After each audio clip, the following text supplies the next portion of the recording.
This game was so predictable, and I wanted to be wrong, and I wanted this thing to turn into a 38 to 35 shootout. But generally, how this works is when a dominant defense, and I told you this was the best defense Michael Penix Jr. was going to see in his collegiate career. This is not the Pac-12. This is not the Texas Longhorns. This is a real legitimate outfit. The best defense I've seen in college football since the Georgia 2021 defense. And I thought he would struggle. I didn't think he would struggle as mightily as he did, but I thought he'd struggle. I thought he would look a lot less electric than he did last week against Texas. And that was an understatement. But usually when an elite defense meets an elite offense, the elite defense usually wins. All of my concerns about Michael Penix Jr. came to fruition tonight. In the biggest game of his career, on the biggest and brightest stage, when he needed to play his best ball to prove to everyone that the hype was legitimate and was warranted, he came out and I think confirmed a lot of people's fears. He's injury prone. He hasn't played top tier defenses. He hasn't been tested like this. And when it finally happened, he looked ordinary. Like John Legend, he looked like ordinary people. And I won't sit here and act as if one game is going to bring his stock crashing down, but he did not help himself tonight. There's a real conversation about whether he's a first round pick now, whereas the momentum for him being not only a first round pick, but maybe a top half of the first round. And that still could very well happen. I mean, this is a quarterback needy league, and you've still got teams like Atlanta looking for a quarterback, possibly Pittsburgh, the Raiders, the Broncos. There are a lot of teams that can use a quarterback, and a guy like Michael Penix can upgrade your quarterback position. So I wouldn't go as far as to say that he's killed any opportunity of him being a first-round pick, but he's definitely opened up the conversation of him potentially being a second-round pick. And again, the medicals come into question, and when you see this guy doubled over, he only was sacked one time tonight.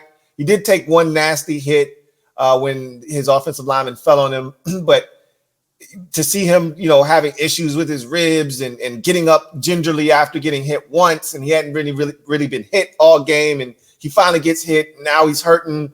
That's the kind of stuff that gives you pause with Michael Penix Jr. That's been his issue his entire career. And again, everything that you wanted to see from him, you didn't.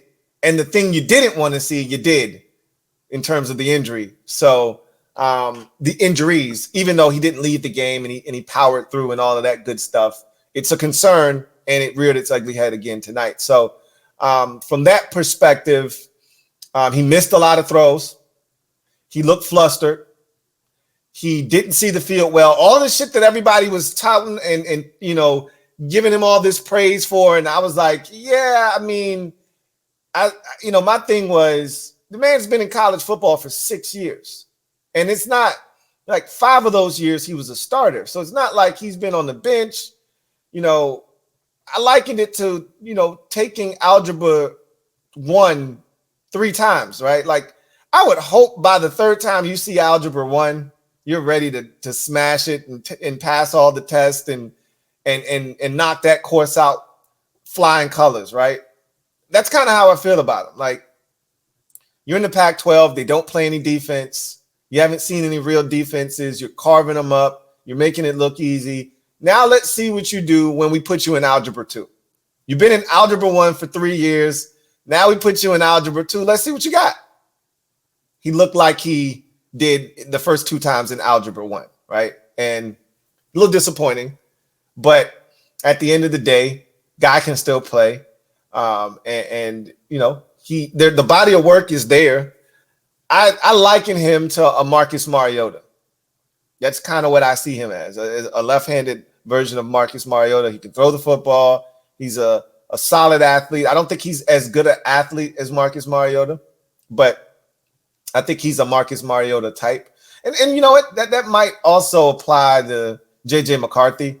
But I see him being Michael Penix Jr. more of a Marcus Mariota from a college quarterback standpoint, where you put up all these monster numbers in the Pac-12. Mariota won a Heisman Trophy. Obviously, Penix came up short in second place this year, but when you put him up against a really good defense, you see what he's really about, right?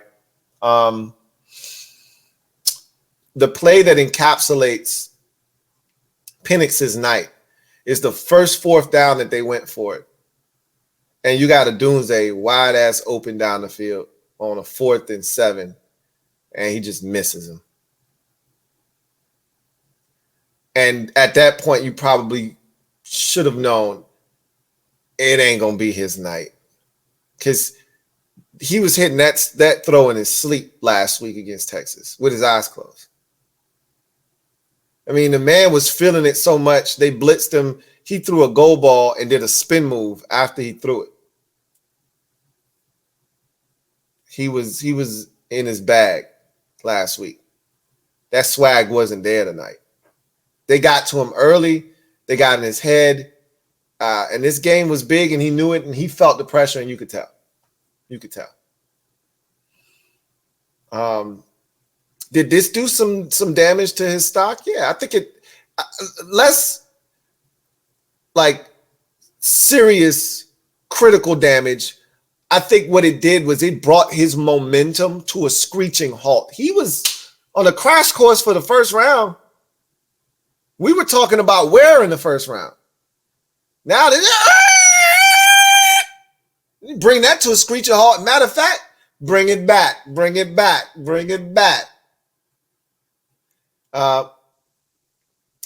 Think he might be finding his way back into the second round now.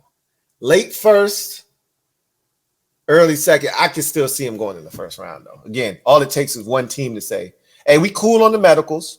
We don't see any issues here. We good. And we like this kid, and we think he can play. I can see the Falcons saying, to hell with that shit you talking about. We'll take him at 8. Because if you look at the Falcons roster, sure, they could use some stuff, but it ain't a damn thing they need at 8 that they can't get at 48. Right? It ain't a damn thing they need. They got a number one receiver. They got a stud tight end. They got a dynamic back. They've been spending draft capital on offensive linemen for years. They could use an edge rusher. We'll get one of them shits in the second round. To hell with that. They need a quarterback. So it ain't a damn thing you can tell the Atlanta Falcons that might stop them from taking a quarterback. A damn thing you can tell them is they need a signal caller. So I don't know. We'll see what happens. Anyway, I digress. LouieTeeNetwork.